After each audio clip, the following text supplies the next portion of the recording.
Oke. Eh Korti, Kak Dika hadir malam ini? Siap, hadir Ibu.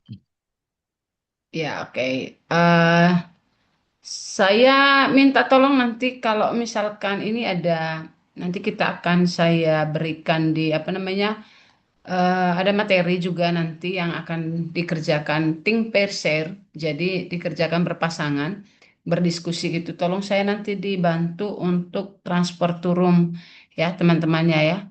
Jadi misalkan bagaimana caranya agar nanti bisa breakout room eh, masing-masing 2 orang gitu ya misalkan supaya nanti bisa mendiskusikan, ada latihan, sedikit latihan nanti mungkin sekitar 30 menit gitu ya sebelum kita akhiri.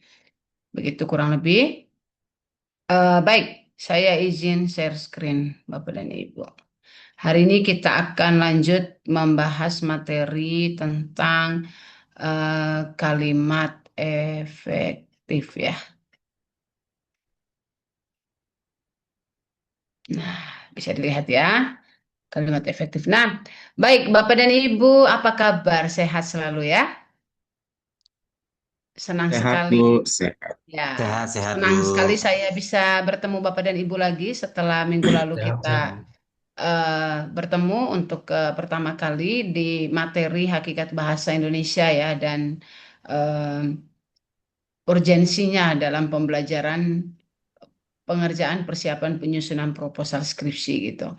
Nah, dan malam hari ini kita akan lanjut ke materi kita, materi yang kedua dan tiga sih harusnya ya, tapi ini kita sudah masuk ke pertemuan ketiga, itu tentang kalimat efektif gitu. Nah, Bapak dan Ibu, saya minta untuk mengamati slide-nya nanti ya. Nah, untuk malam ini pembelajaran kita akan berfokus pada identifikasi ciri kalimat tidak efektif ya dalam teks proposal, kemudian memperbaiki kalimatnya menjadi efektif dan menerapkan kembali kalimat tersebut yang efektif itu dalam penulisan latar belakang. Namun karena minggu lalu saya tidak sempat juga mengingatkan Bapak Ibu untuk mengumpulkan apa namanya? Mengumpulkan proposal latar belakang sehingga malam ini kita tidak bisa analisis ya. Berarti oke, kita akan mencobanya nanti minggu depan bersama-sama. Namun sebelum sampai nanti kalian melihat kembali atau Bapak Ibu melihat eh, latar belakang saya sudah oke belum ya dari sisi kalimat efektifnya, malam ini kita akan belajar bersama ya. Nah, sehingga nanti sistemnya itu adalah saya hanya berbicara sedikit, mungkin sekitar 15 sampai 20 menit, selebihnya nanti kalian akan bekerja dan kemudian mempresentasikan hasilnya. Begitu kurang lebih, Bapak dan Ibu, kita running wall aja, jalan saja. Dan untuk teman-teman yang belum join, ya tidak apa-apa ya, nanti bisa menyusul gitu. Oke, saya minta agar Bapak dan Ibu mengamati satu teks ini dan membaca dalam hati ya. Eh, Membaca tidak bersuara, silakan dibaca dan memahami maksudnya, silakan.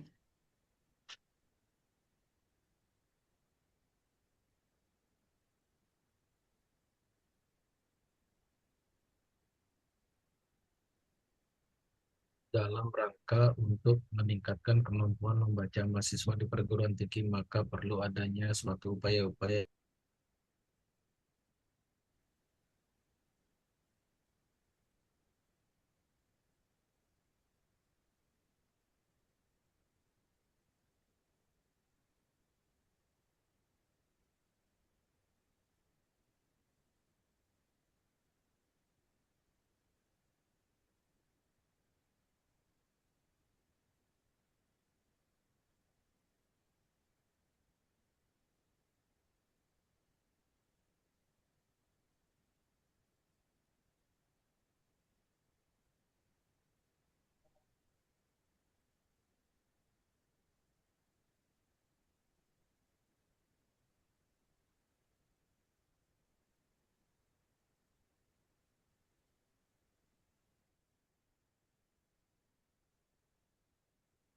Bagaimana Bapak dan Ibu sudah?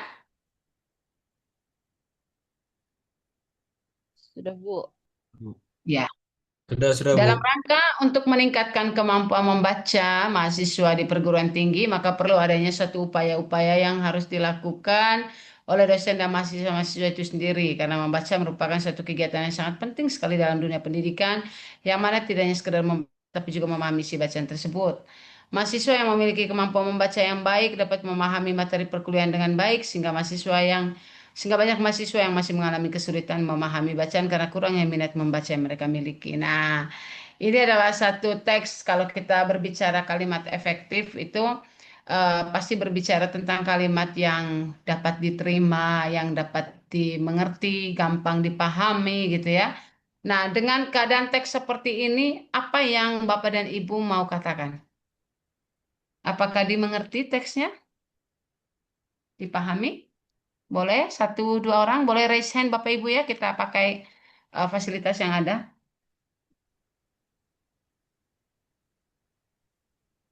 Baik, Pak Budi silakan.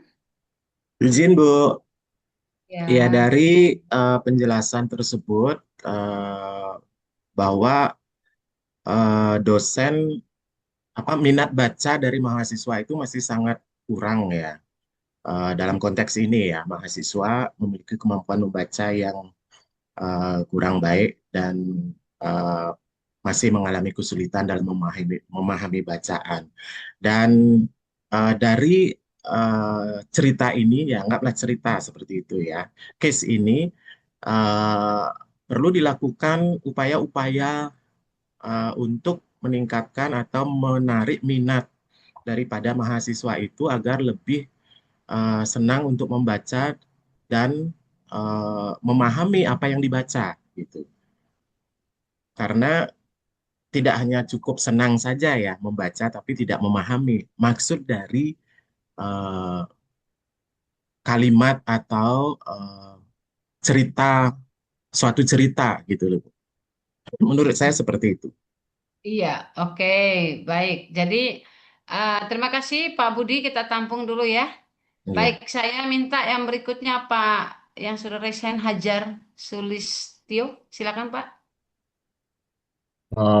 Baik Ibu Jin, terima kasih Bu. Kalau yang saya lihat dari satu kalimat ini, banyak kata yang diulang. Kemudian narasi yang disampaikan oleh kalimat yang ada di paragraf ini muter-muter Bu, tidak to the point. Demikian Bu. Oke, terima kasih Pak Hajar. Baik, terima kasih. Saya tampung dulu. Pak Ahmad, silakan. Baik Bu, izin untuk mencoba memberikan insight ya dari paparan kalimat tersebut. Betul, saya sepakat dengan Pak Hajar bahwa terjadinya pengulangan-pengulangan seharusnya yang saya lihat adalah tidak efektif, tidak to the point. Jadi sebenarnya lebih disingkatnya, saya lihat bahwa pentingnya kemampuan membaca bagi mahasiswa di perguruan tinggi. Mahasiswa dapat memahami materi kuliah dengan baik dan harus memiliki kemampuan membaca yang baik. Sayangnya mahasiswa kesulitan memahami bacaan karena kurangnya minat baca. Seharusnya dipersingkat seperti itu, Ibu, untuk untuk membuat yang membaca lebih memahami. Terima kasih, Ibu. Oke, terima kasih Pak. Berikutnya Pak Gung Yudi. Selamat malam, Bu. Iya Pak, Eh, malam. Kalau saya coba untuk apa namanya memengertikan untuk dari bacaan di atas. Jadi saya hanya bisa menangkap kalau di sini menjelaskan bahwa pentingnya membaca eh, itu sendiri di dalam pendidikan. Kemudian kita eh, kemampuan untuk membaca atau memahami materi pun juga kita harus eh, bisa di sini. Kemudian penyebab utama eh, kurangnya minat membaca bagi para mahasiswa itu sendiri dan eh, itu aja sih Bu, perlunya pengertian bahwa pentingnya membaca dalam segala hal atau segala materi untuk bisa dapat dipahami dengan baik. Seperti itu Bu. Terima kasih. Ya, baik. Terima kasih, Pak. Ya, yang terakhir ya, saya persilakan Pak Joko Purnomo. Terima kasih, Bu. Selaras dengan pendapat teman-teman. Jadi intinya dari tampilan ini adalah pentingnya meningkatkan kemampuan dan minat membaca bagi mahasiswa sehingga tidak mengalami kesulitan dalam memahami perkuliahan begitu, Bu. Intinya itu aja. Jadi ini bertele-tele banget ini, Bu. Bertele-tele sekali ya. Ya, Oke, ya baik. Terima kasih Pak Budi dan teman-teman sudah menyampaikan Sama-sama. pandangannya ya. Baik, sudut pandangnya masing-masing dan ini sangat baik, artinya sangat bervariasi. Ada yang melihatnya dari sudut pandang penggunaan kalimat, ada yang langsung ke pemaknaan gitu ya, ada yang langsung melihat secara simpel saja gitu bahwa ini tidak efektif gitu. Nah, coba kita bandingkan dengan yang ini.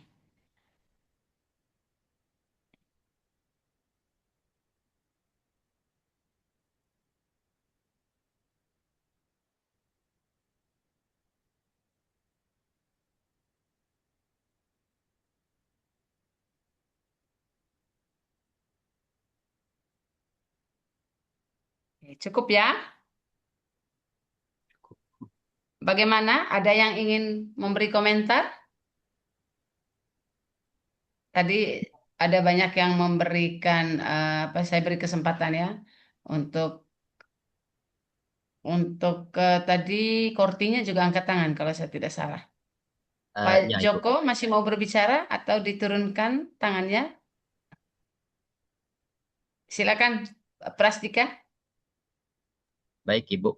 Kalau mengacu dari yang pertama itu masih berputar-putar ya, Bu ya. Jadi yang untuk yang Ya, kedua ini lebih jelas karena langsung jelasin pentingnya apa itu membaca, terus manfaatnya, lalu masalah yang terjadi dan penyebabnya gitu. Jadi alurnya itu lebih rapi dan gampang dipahami dibanding yang pertama tadi. ya, oke, baik, betul ya. Jadi cukup ya. Itulah kalimat efektif Bapak dan Ibu. Jadi simpelnya seperti itu. Kalau kita berbicara tentang kalimat efektif, maka kita akan berbicara tentang bagaimana kita menyusun kalimat itu secara ringkas. Ini tentang kalimat efektif ini juga bukan tentang panjang dan pendek ya kalimat, tetapi kalimat itu dapat diterima, dipahami dengan baik gitu dan memiliki alur pikiran yang logis gitu, sehingga orang tidak menganggap bahwa apa sih ini berbelit-belit banget deh, ini dia mau bahas apa sih, berbicara tentang menulis tentang apa sih ini gitu ya, yang seperti itu. Baik, kita lanjutkan Bapak dan Ibu. Nah, ini ya salah satu contohnya ya kalau tidak efektif. Dalam penelitian ini, penulis mencoba untuk suatu kajian yang mana kajian itu bertujuan agar dapat mengetahui mengenai bagaimana persepsi siswa. Wow, panjang sekali. Sedangkan kalau efektifnya cukup bilang, penelitian ini bertujuan mengetahui persepsi siswa terhadap pembelajaran daring. Sederhana kan? Itu. Nah, kadangkala dalam menyusun proposal skripsi ataukah menyusun tugas-tugas karya tulis ilmiah lainnya, kita akan menemukan situasi-situasi seperti ini. Kita mengarang nih, mengarang indah, seneng kan menulis gitu, aduh, apalagi ya bahas apalagi gitu. Nah, tapi kita lupa bahwa ini kalimat saya ini logis nggak ya? Kalimat saya ini dari sisi ejaan, struktur kalimatnya sudah bagus atau sudah oke, sudah dapat diterima apa belum gitu. Itu seringkali menjadi problem atau menjadi masalah ketika Bapak dan Ibu atau mahasiswa manapun itu menyusun proposal skripsi gitu. Nah, baik, sekarang kita akan masuk ke materi Bapak dan Ibu tentang kalimat efektif. Semua pasti tahu ya bahwa kalimat efektif itu adalah kalimat yang menyampaikan gagasan secara tepat, jelas, hemat sehingga mudah dipahami pembaca. Nah, ciri-cirinya dia memiliki kesatuan gitu ya, unity. Kemudian ada kepaduannya juga gitu dan dia hemat, memiliki kehematan, kelogisan dan juga kejelasan. Nah, kita akan lihat satu persatu Bapak dan Ibu, kita berbicara tentang kesatuan. Jadi, secara unity kalimat itu harus memiliki satu ide pokok yang jelas. Nah, saya beri contoh, ada contoh A dan contoh B. Coba Bapak dan Ibu perhatikan di contoh A bandingkan dengan contoh B.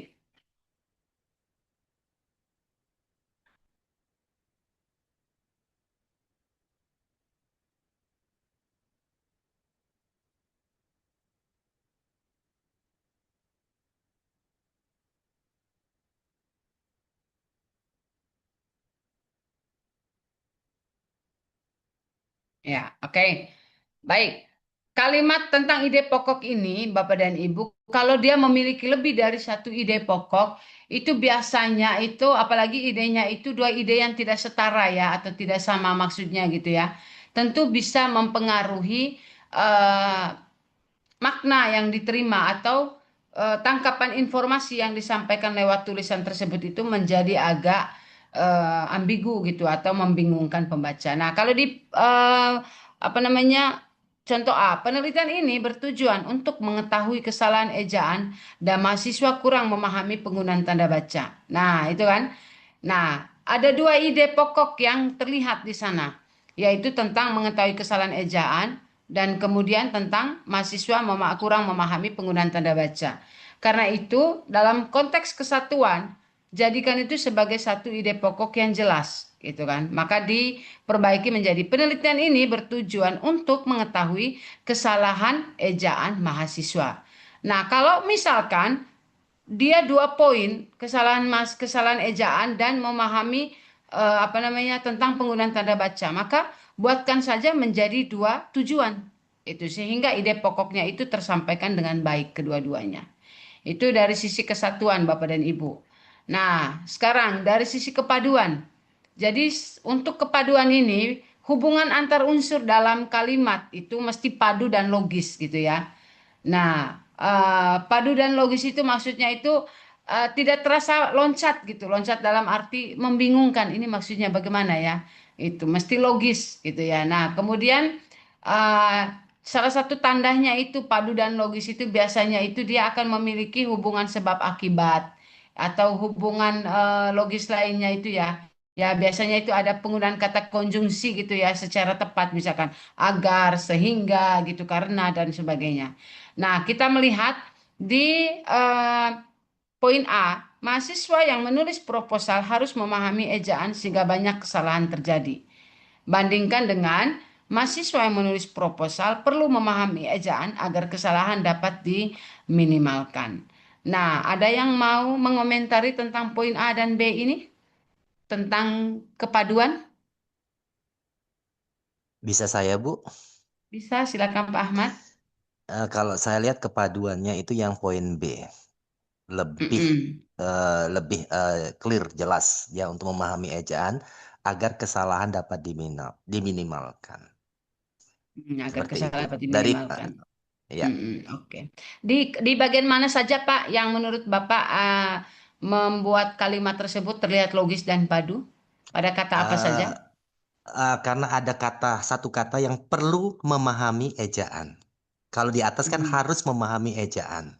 Sehingga mm, banyak mm, kesalahan mm. terjadi itu sudah judgement. Kalau di B saya lihatnya adalah lebih ini ya, lebih yang tadi Ibu bilang tadi perlu memahami ejaan agar kesalahan dapat diminimalkan seperti itu. Lebih logis jadinya. Ya, oke, betul sih ya. Jadi dia lebih kepada harus ya, oke baik. Ada Pak Budi, silakan Pak Budi sebelum nanti saya bantu menjelaskan. Ya, Pak Budi sudah raise hand tadi, silakan Pak Budi. Mic-nya Pak, maaf. Oke. Ya, oke. Saya tambahin sedikit yang B ya Ya, Bu ya, karena yang B itu terlihat dan terdengar lebih simpel dan ada hubungan ya di pada kalimat perlu memahami ejaan agar, nah artinya ada akibat gitu. Dengan memahami ejaan menjadikan kesalahan dapat diminimalkan. Ada sebab akibat gitu. betul, Nah, betul. di kata perlu dan agar Ya, ya, gitu. oke, good. Thank you.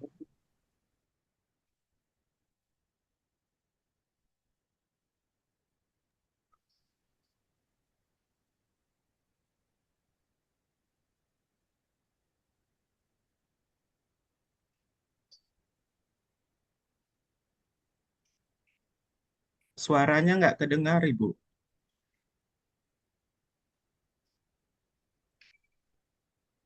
Cin bu, mute itu bu. Oh enggak ya.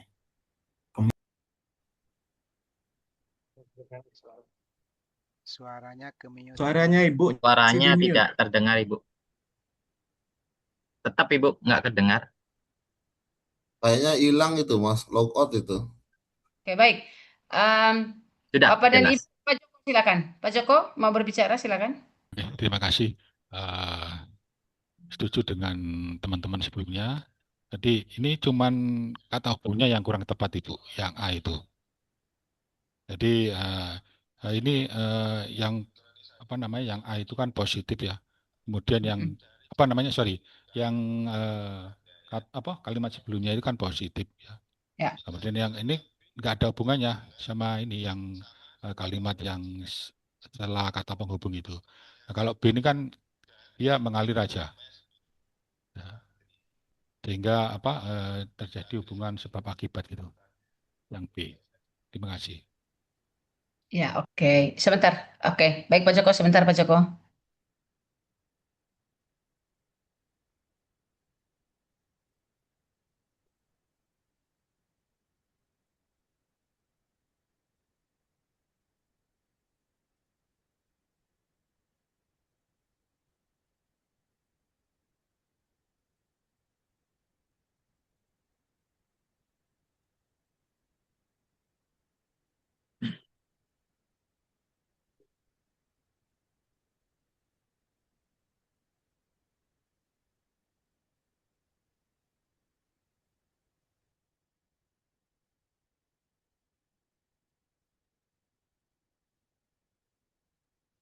Ya, oke. Sorry, tadi ada kesalahan teknis sedikit.